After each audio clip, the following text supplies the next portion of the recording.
లెక్కలు ఇప్పుడు వేసుకోవాలి అట్లా వేసుకోరండి. క్రైసిస్ మేనేజ్మెంట్లో అయితే మనం సక్సెస్ అయినట్టు. ఎందుకంటే ప్రపంచం అంతా రేట్లు పెరిగిపోయి ఆయిల్ రేట్లు పెరిగిపోయి చస్తున్నారు. మనకు అసలు నొప్పే తెలియని ఇట్లా ప్రభుత్వం కూల్గా వెళ్ళిపోతుంది.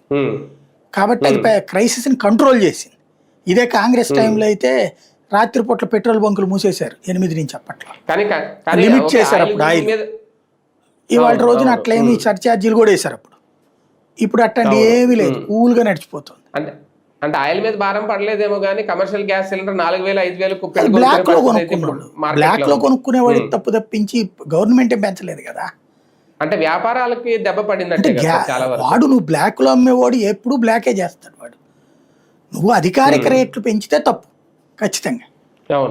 ఆ బ్లాక్ల గురించి జనం పట్టించుకోరు, ఎందుకంటే జనం అందరూ కొనరు కదా. అది ఎవడో ఒక షాప్ వాడు కొనుక్కున్న దాని గురించి జనాలు పట్టించుకోరు. వాళ్ళకి కనుక గ్యాస్ సప్లై ఆగితే ప్రాబ్లం గ్యారంటీ. సార్ ఇంకొకటి ఈ నోటిఫికేషన్తో, ఈ ఎన్నికల నగారాతో ఇక ఇప్పట్లో జమిలీ ఎన్నికలు లేవు. వాస్తవానికి ఈ 5 ఒకవేళ ఆపితే 12 రాష్ట్రాలు ఒకేసారి 27లోనే 8లోనే ఎన్నికలు వస్తాయి. ఈ లెక్కలు ఏదో వేసుకున్నారు అప్పుడు.